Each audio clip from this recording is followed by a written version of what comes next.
जे गोसोखां कमिउनिटि नब्ला बेखौ बेखेवनायजों लोगोसे दिनै बिपिएलनि मोनसे सावरायमेल जथुम्मा बेखौ लानानै मा बुंनो सानो? आङो बिपिएफ नागारनानै इउपिपिएल दोलोआव फैनायनि उनावहाय गुबुन गुबुन डिस्ट्रिक्ट आरो ब्लक कमिटिफ्राव हाबनानै रायजो राजाफोरजों रायज्लायदों। इउपिपिएल दोलोनि बिभिन्न मिथिं आं गाफादों आरो बे हिसाबै दिनै सराइबिलाव सुजित नार्जारिनि मुङाव बिटिसिनि 40टा समस्तियाव जि 40टा कमिउनिटि हल लुनाय बा लुफुंबाय बेफोरखौ बेखेवनायनि हाबाफारि लादों आरो बेबायदिनो नैबे बर'बादा सराइबिल समस्तिनि सिङाव बर'बादायाव बे न'खौ लुफुंनाय जाबाय आरो बेखौनो दिनै बेखेवनाय जादों। बे हाबाफारियाव आसामनि केबिनेट मन्त्रि इउजि ब्रह्म बिथांजों लोगोसे बिटिसिनि राकेश ब्रह्म आरो बेनिफ्राय जायगानि एमएलए जिरन मुसाहारिजों लोगोसे आङो फैफानानै बेवहाय मिथिं गाफैदों। नुनो मोनदों जे सराइबिल हिसाबै दिनै इउपिपिएल दोलोआ रायजो राजानि समर्थन जोबोद मोजां आरो जोबोद स्ट्रं जानानै दं। बेवहाय आं नुनो मोनदों जे एइबार इउपिपिएलनि देरहानाया निश्चित जानानै दङ।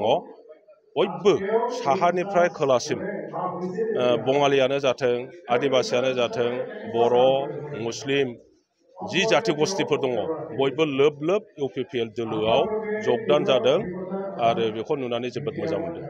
नोंथाङा बिपिएल दोलोनिफ्राय इउपिपिएल दोलोआव हाबनाय लोगो लोगो नोंथांखौ बिपिएलनि दैदेनगिरिया बुंबाय माने बावथा होननानै बेखौ लाना मा बुङो?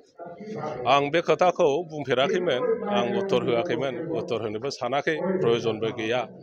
दिनै आं एसे रायखांदों दा आंनि बिबुंथियाव जे बिपिएफनि सेनियर नेताफ्रा दासिमबो आङो बिपिएफ नागारनायनि सायाव बे रोखोम सोंखारियाखै। खारन बिपिएफनि सेनियर दैदेनगिरिफ्रा गासिबो मिथिगौ जे आं मानो बिपिएफ नागारदों, खारनखौ मिथिजोबगौ। नोङो मानाव गेदेर प्रेसिडेन्ट हाग्रामा महिलारियाबो मिथिगौ, जोंनि सासे सेनियर नेता प्रमिला बायदेवआबो मिथिगौ, थुद्रुब माखासे जि उननि रबिराम नार्जारिखौनो बुं, रिहन दैमारिखौनो बुं आरो इमानुएल मुसाहारिखौनो बुं, बेबायदि गासिबो सेनियर दैदेनगिरिफ्रा मिथिजोबगौ। ओंखायनो रावबो जेबो बुङाखै। नाथाय सानैसो उन्दै उन्दै दैदेनगिरिफ्रा बायदिसिना बुंदों। नोंगौ नोंथाङा बुंनाय बायदि आंखौ बेवहाय थांहां बैयाव थांहां गान्दौला राजाजों रुजुदों। दा सोरबाया बखिदों होननानै बेखौ उत्तर होथारनांगौनि जेबो खारन गैया। बिथांमोनहा आन्दायबाय। आङो जेरैबायदि बिपिएफ दोलोआव गसंथाबनानै दंमोन, गोबां खारनाव आङो नागारनानै इउपिपिएल दोलोआव हाबफैदों। मानोना दिनै बिटिसिनि भबिष्यत निर्णय खालामनायनि दायित्वखौ बिपिएफ दोलोनो होजाला। बिपिएफ दोलोआव प्लेनिं मोनसे परिकल्पना लानानै खामानि मावनाय गैला। बिथांमोनहा बोरैहाय इलेक्सनाव देरहानानै आरोबाव बिटिसि सालायनो हागोन बेनि थाखायल' सेस्था खालामबाय थादों।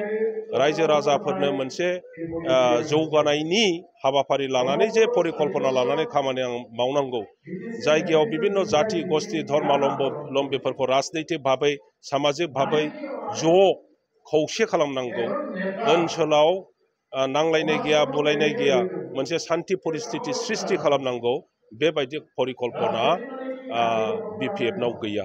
गुबुन गुबुन जाथि गस्थिनि भाषा, संस्कृति, साहित्य उन्नयननि खोथा, बेनि थाखाय खामानि मावनांगौ बिथांमोनहा दिनै मोजां परिकल्पना लानानै मावनायखौ नुनो मोनाखै। बरन्स दिनै इउपिपिएलआ बेफोरखौ मावफुंनो थाखाय मोजां परिकल्पना स्ट्रेटेजि लानानै दिनै लासै लासै मावनायखौ नुनो मोनदों। बेखायनो मोनफ्रोमबो जाथि गस्थिनि दैदेनगिरि एबा रायजो राजाफ्रा इउपिपिएल दोलोनि प्रति नोजोरा साबसिन जादों आरो आकर्षण जादों। ओंखायनो दिनै इउपिपिएल दोलोआनो फैगौ इलेक्सनाव जेरैखि जाया देरहाखागोन आरो सरकारखौ इउपिपिएल दोलोआनो दागोन।